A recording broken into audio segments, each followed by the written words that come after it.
Hey, what's up, guys? Really excited to share this with you all. So, sleep per performance, and this challenge materials is based mostly on Dr. Andy Galpin's work. Dr. Andy Galpin is a PhD in sport and exercise science. Not sure what's going on here. He's one of the world leading experts in all things fitness and health. He's worked with NASA astronauts to professional athletes, Olympians, and hedge fund managers. So he's worked with like basically the highest performers in the world, and he is pretty much screaming off the rooftops now about the importance of sleep. So a lot of this information is coming from him, and you want to think about exercise, nutrition, and sleep to be like equally measured buckets that you want to be actually allocating time to throughout the week. You can have the best training program in the world, but if your nutrition is not good, you're not going to get the full benefits. And the same with sleep. So you want to think about like a third of your kind of attention should be going on each of these areas, and you might end up training less intensely but upping your sleep and just getting way better results. Okay, so we want to just really allow you guys to pick the low hanging fruit that's going to maximize your basically your performance benefits in training, but also from a longevity standpoint as well. I think this stuff is going to be really, really helpful for you. So sleep, why is it important? You know, over the last 10 years, it's kind of, the narrative has changed a lot from like, you know, I'll sleep when I'm dead to, oh, sleep is actually a superpower if I can manage it better. And every highly, you know, successful person now seems to be dialing in their sleep because they see the benefits. Dr. Matthew Walker's book, Why We Sleep, that was like a big kind of breakthrough book over the last few years, and now more and more people are talking about it. So sleep is the foundation of mental health, physical health, and performance of all types, whether it's cognitive performance, physical performance, or just emotional well-being. And if you feel like you can improve in these areas, then improving your sleep quality is going to have a huge impact. Now, if I told you like there's this pill that you can take that's going to improve your cognitive function and memory, your emotional regulation and mental health, your metabolic health and weight control, your immune system support, your cardiovascular health, your ability to live longer and age better, your brain health and resiliency to neurodegenerative diseases, your pain perception, your mental focus and productivity, and your genetic expression and sleep, you'd probably want to take the pill. And that's exactly the top kind of 10 benefits from sleep are these really, really powerful areas that I think I definitely want to improve, and I'm sure you do as well. So let's kind of just go into them in a little bit more detail, and then we'll go through the challenge and how it all works and how you can apply it, okay? So cognitive function and memory consolidation. Sleep is critical for solidifying memories and learning. Sleep deprivation impairs this process, affecting not only memory recall but also problem solving and decision making. So there's also studies linked to just better sleep and like ability to earn more money. And like this point kind of makes sense if you're going to get rewarded in every way, but also like if you're going to do better work, then it's going to improve. If you can improve your problem solving, decision making, it's going to have a net positive in all areas of your life. Also, if you're in a job that you want to go further in, it's going to be a benefit there as well. Emotional regulation and mental health. So sleep deprivation is linked to heightened emotional reactivity and mood disorders like anxiety, depression. Improving sleep quality can significantly reduce symptoms of these conditions. So definitely, if you look at the kind of correlation between more mental health issues globally and also more obesity conditions, there's a lot of factors, but there's also definitely people's sleep has reduced a lot as well over the last like 20 years in particular. Metabolic health and weight control. So this is a huge one, definitely a pattern I see with clients who have struggled with weight historically, is really poor quality sleep, like less than 6 hours. I would say 80+% of the people I work with who have a significant amount of weight to lose have significantly poor sleep quality and patterns, like less than 6 hours. And this is because if you sleep badly, like everyone has experienced this, if I sleep 4 hours tonight, I'm going to be craving sugar. I'm going to just feel ravagely hungry tomorrow, and I'm going to find it much more difficult to do the right thing from like a health standpoint, a fitness standpoint. And this is because it disrupts your hormones. So ghrelin, which is your basically the hormone that helps you signal when you're hungry, and leptin, which tells you that you're satiated or you're full, they all get dysregulated, and then all of a sudden you're just hungry all the time. So it increases your appetite, overeating, and then there's a higher risk of obesity. And like I said, it's definitely a pattern I've seen with clients over the last 13 years that poor quality sleep is very much in line with being overweight or obese. They've also shown that shift work or social jet lag are linked to metabolic diseases like type 2 diabetes. Okay, this one is really interesting that you mightn't have actually heard of, but the impact it has and just resiliency to like illnesses, getting sick. So poor sleep can impair the production of antibodies and immune cells, increasing susceptibility to illness. And on the podcast, Andy Galpin was talking about like even just an extra 30 minutes of sleep a night can decrease your probability of getting sick or getting a cold like 4 times, like a 4. So you're 4 times less likely to get sick with even just 30 minutes more sleep, like, you know, over the course of a year. So definitely like sleeping more is just going to make you more resilient across the board. Injuries as well, we're going to go through that on the next page. But if you find you always kind of pick up colds throughout the year, improving your sleep could be a really good way of actually getting on top of that. Cardiovascular health, so large-scale recent studies show correlation between sleep duration and cardio health. Inadequate sleep is associated with increased blood pressure, higher levels of inflammation, and greater risk of heart disease and stroke. So these are the biggest killers. There's a very good chance that most of us are going to die from some sort of heart disease issue. And if you can improve your sleep, it's going to get ahead of that, or at least slow down the process of this happening to you as well. Longevity and aging. So studies show that people who sleep poorly or for fewer hours have shorter telomeres, the protective caps on the ends of chromosomes, which are markers of aging. So improving your sleep is linked to cellular repair, slower cognitive decline, and physical decline with age. So you are literally going to, get your beauty sleep is actually a thing. You know, it's actually going to allow you to age more slowly. Brain health and neurodegenerative diseases. So studies have found that poor sleep may accelerate the accumulation of beta amyloid and tau proteins, which are implicated in diseases like Parkinson's and Alzheimer's. Okay, so a lot of people's families are being affected by these conditions, and definitely improving your sleep can help, you know, slow this down or get ahead of it, which I think is a really important area. Pain perception as well. If you know anyone with issues like fibromyalgia, improving your sleep can actually lower this kind of pain perception in these populations. Mental focus and productivity. So sleep boosts attention, productivity, and focus.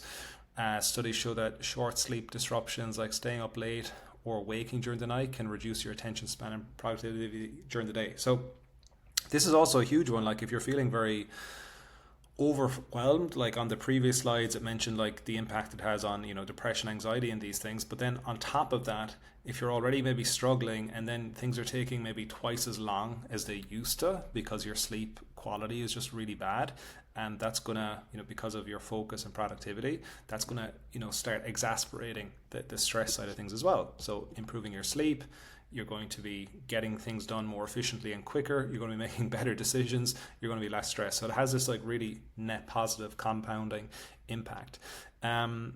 Genetic expression and sleep. So sleep deprivation alters the expression of genes related to immune function, tissue repair, stress resilience, which has far-reaching impacts on overall health. So this is like why we really focus so much on sleep in the program. Because there's a lot of research on how much quicker people can recover from injury if they are getting more sleep. So in this study, it was with professional, I think footballers, but professional athletes, and they got them to go from less than 7 hours on average to above 8 hours. And there was a 1.7 time quicker recovery from injuries. So getting even 30 to 60 minutes more of sleep is going to accelerate the speed that you can actually recover from your injuries, your aches and pains, but also reduce the probability of you getting hurt again. Okay, so just again, sleep's just going to make you more resilient across the board, physically, mentally, psychologically, everything. So now we're going to go through some tips. Like, you've gone through most of this stuff in the program, but there's one in particular, the sleep, number 4, around the sense. That could be a really helpful one for you guys who are traveling a lot. So, the first thing is just managing your stimulant intake. If you're consuming caffeine, make sure and avoid it usually like 8 to 10 hours, even 12 hours before you plan on going to sleep. So that's usually definitely before like 2 p.m, but ideally before midday. In particular for the challenge, I'd recommend that. Also be aware on what you're consuming before bed. So like stimulants like caffeine, even like if you're in Ireland or England, like you might be drinking tea, like English breakfast tea, Irish breakfast tea in the evening is very common, but there's caffeine in that. So just being aware of that. Also, like highly stimulating TV shows close to bedtime, or social media in particular. If you're very, very excited, it's very hard to wind down. That's why we recommend like turning screens off an hour before bed. Second thing is avoiding big meals. So ideally having your dinner around 7, maybe 8 o'clock at the latest, if you're going to bed at 10. You don't want to be having like a big meal at 9:45, going to bed at 10.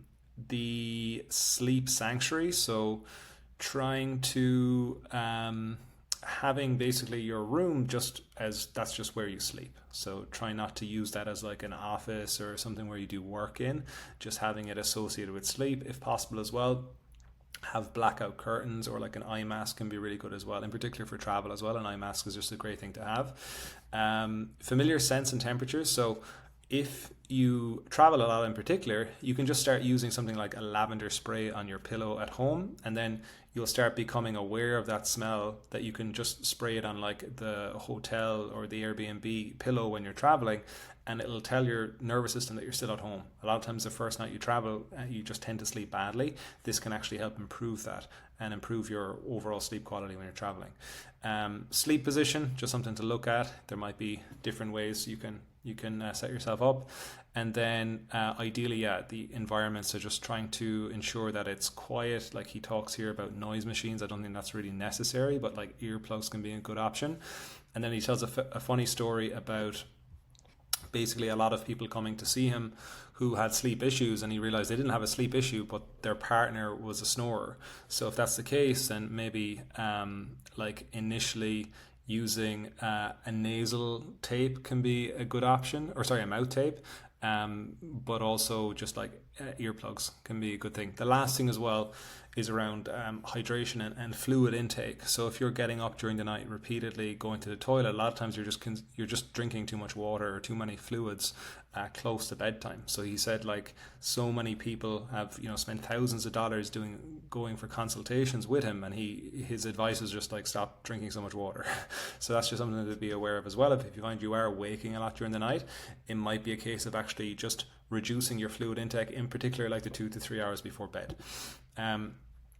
So the last thing we're going to cover, guys, is the actual challenge checklist. Now, the big thing is like this is like doing it perfectly would be doing all of this every day for the full 2 weeks.